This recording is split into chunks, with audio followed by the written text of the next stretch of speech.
Rentrer dans un état d'hypnose, c'est commencer par accepter de ne rien savoir.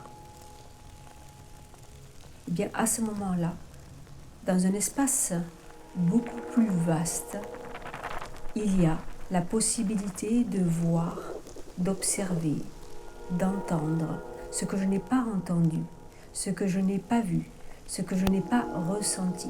Je perçois ce que moi-même, je n'avais pas pu percevoir quand j'étais limitée par mon éducation ou ma culture, pour entrer dans un espace beaucoup plus vaste. Accepter de ne rien savoir.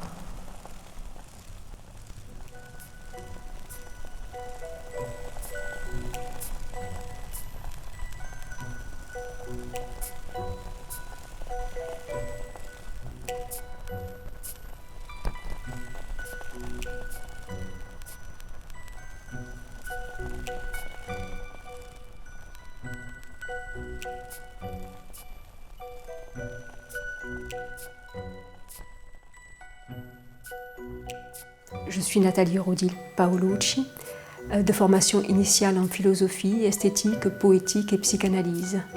J'ai d'abord enseigné la philosophie et, influencée par le philosophe François Roustan, j'ai rencontré l'hypnose il y a plus de 25 ans. J'ai créé il y a environ 7 ans, avec mon collaborateur Axel Carole, l'Institut Noesis. Il était important pour nous de relever l'éthique et l'accompagnement professionnel de l'hypnose. L'hypnose n'est pas du spectacle, c'est un existentialisme, pourrait-on dire. Ce qu'on essaye de faire passer, plus que des techniques, c'est une attitude. L'idée, c'est de proposer un espace justement existentiel. Et l'hypnose est particulièrement intéressante pour ça, en cela qu'elle permet de faire cesser un certain nombre de limites mentales, intellectuelles, culturelles. Et lorsqu'une personne se pose une question qui est véritablement importante, qui a véritablement une existence dans le champ de la personne, à ce moment-là, l'hypnose permet que cette attente, cette tension intérieure, trouve un espace pour se déployer.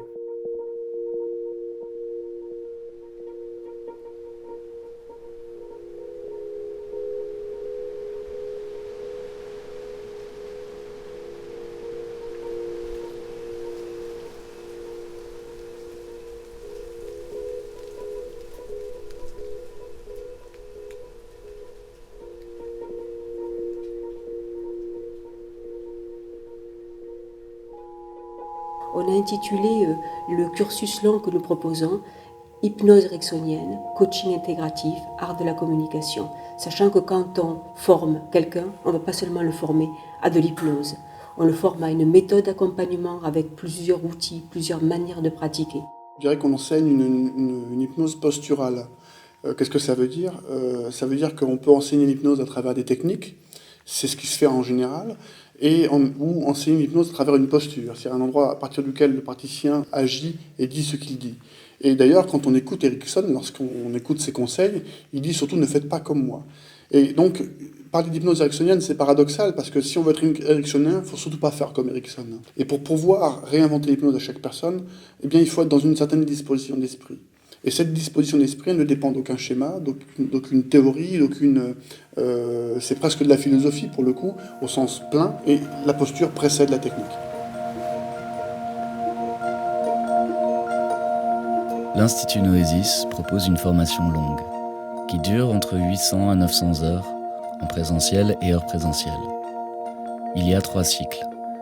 Le premier cycle, technicien et praticien, se consacre à l'hypnose d'hier et d'aujourd'hui, au coaching intégratif, aux bases de méthodes d'accompagnement et à l'art de la communication.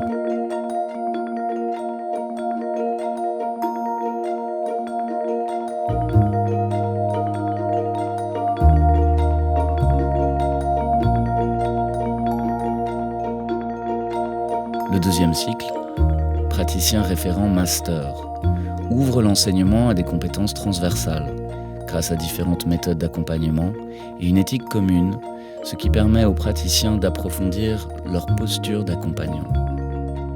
L'Institut Noesis propose également un 3e cycle où l'enseignement de l'hypnose va de pair avec celui de la thérapie.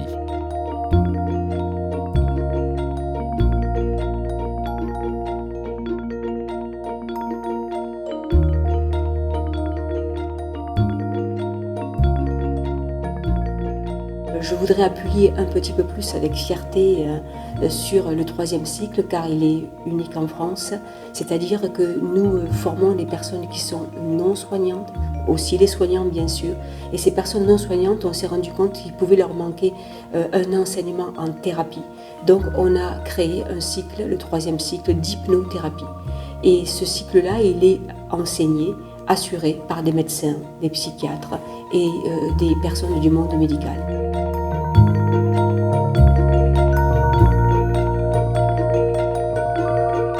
Le cycle 1 se déroule sur 4 semaines de formation non consécutives, parce qu'il faut quand même du temps, c'est quand même assez dense.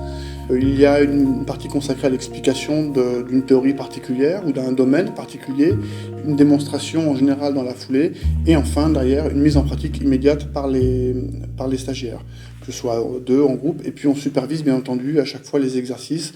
On revient en salle, on débriefe ce qui a été fait, et puis on passe à d'autres étapes, à d'autres aspects de l'accompagnement. Très important aussi, on essaye de montrer la réalité, c'est-à-dire qu'on montre aussi ce qui ne marche pas. On montre des erreurs, on explique nos propres erreurs, parce qu'aucun praticien ne pratique l'hypnose parfaitement et aucun praticien ne peut garantir un changement. C'est un peu à contre-courant, parce que lorsqu'on regarde sur Internet ce qu'on peut trouver, justement on essaie de casser un peu ces idées reçues la marchandisation de l'hypnose, la marchandisation du changement, du claquement de doigts, à la Mesmer, et ces idées-là, on les ramène dans le réel d'un entretien, dans le réel d'une séance et dans le réel d'un besoin, d'une demande, d'un changement.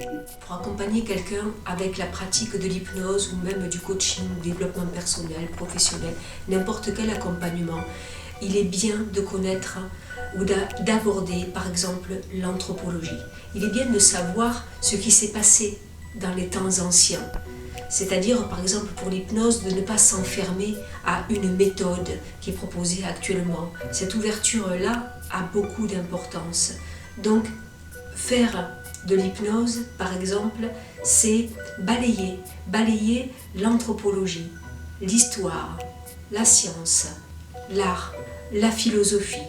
Ce que nous avons en commun, que nous partageons au niveau de la posture du thérapeute, c'est que nous considérons que le thérapeute n'est pas un homme de pouvoir. Ce n'est pas quelqu'un qui sait à la place du client. C'est quelqu'un qui cherche, quelqu'un qui au départ ne sait pas et accepte cette posture de ne pas savoir en recevant son client. C'est quelqu'un qui découvre l'univers du client, qui l'écoute, qui a une forme d'humilité qui lui permet de recevoir l'histoire de l'autre sans pour autant savoir ce qu'il y a à faire pour répondre à la demande qui va consister en général à essayer, selon le client, de réduire son symptôme, voire le supprimer. Tout notre travail, pour l'Institut Noesis et pour moi dans mon cabinet, c'est finalement de travailler sur les représentations et ce qu'on va faire bouger. Ce sont les croyances des personnes au moment où elles sont prêtes. Et quand on bouge sur ces représentations, alors on libère quelque chose.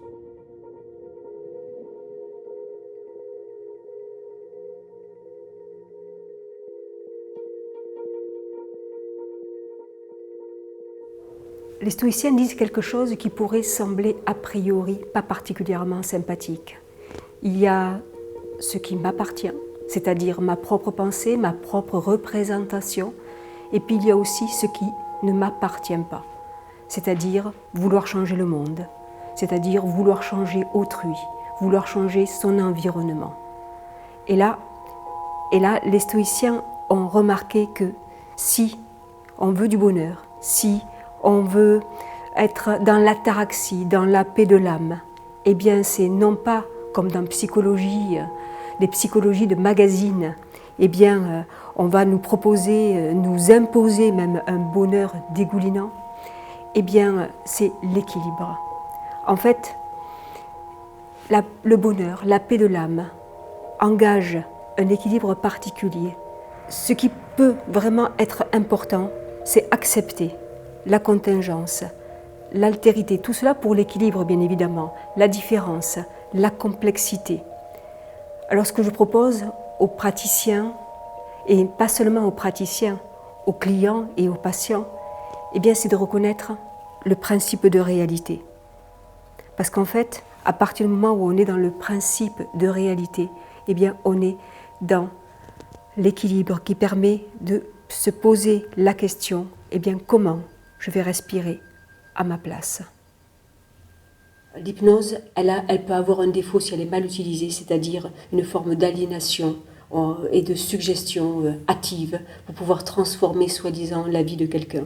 Donc au contraire, l'idée c'est de lui ouvrir des perspectives qu'il n'a pas eu la possibilité consciemment de vivre, alors que finalement ces perspectives-là, dans son fort intérieur, on pourrait parler de maïeutique, sont déjà présentes. Donc l'accompagnement est maïeutique, existentiel. Pour Socrate, c'était, dans ses discussions, quand il arpentait les rues, permettre aux personnes d'accoucher, non pas d'un enfant, mais c'est presque un enfant, c'est-à-dire de leur propre vérité. On ne peut pas questionner quelqu'un en ayant des projections, en ayant des idées pour lui. Donc la maïeutique, c'est travailler avec la personne à partir de son propre terrain. Et en accompagnement, on va questionner. La suggestion va nous être utile, puisqu'on communique avec une personne, donc on va l'influencer, inévitablement. Mais on va l'influencer dans sa manière de vivre l'instantanéité de l'expérience. En revanche, on va être très maïeutique dans le contenu de la séance, c'est-à-dire dans le sens que cette séance va prendre dans son existence. Comment cette séance va lui permettre de redéfinir la perspective qu'il peut avoir vis-à-vis de sa propre vie, de son propre chemin. Et donc là, il y a une véritable, non pas technique, là encore une posture, qui permet véritablement d'accompagner une personne à son propre rythme, dans cet espace particulier, pour qu'il se produise quelque chose dont ni nous, ni lui ne savons ce qui va advenir. Il y a comme un ouvert, un champ beaucoup plus ample. Si je fais des suggestions, je te limite. Si je te suggère qu'il y a de l'ouvert, eh bien là, il y a comme, on pourrait dire, de l'illimité qui s'offre. C'est-à-dire on suggère la découverte de l'espace intérieur. On va utiliser un certain nombre de clés de langage qui permettent d'inviter la personne à aller vers cet espace-là. En revanche, on va presque faire l'inverse dès lors qu'il va s'agir de ce que contient cet espace. Donc on va suggérer l'état d'hypnose, il y a plutôt l'entrée vers cet état-là. En revanche, tout ce qui va s'y passer existentiellement, là on va se prémunir au contraire de toute influence, justement pour laisser cet indéfini se définir au contact des attentes de la personne. Si on met le mot hypnose, on passe tout de suite à la suggestion, à la manipulation ou à d'autres termes plus ou moins proches.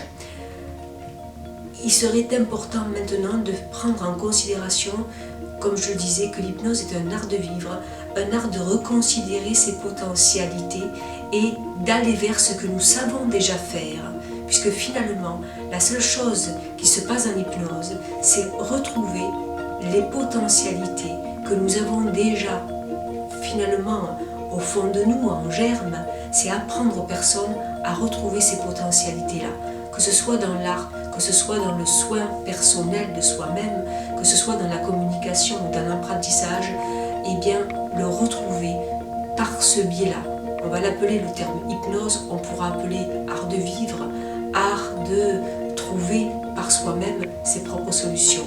Alors, faire de l'hypnose, ce n'est pas rentrer dans une nouvelle hypnose, c'est en fait permettre à la personne de se déshypnotiser.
Thank you.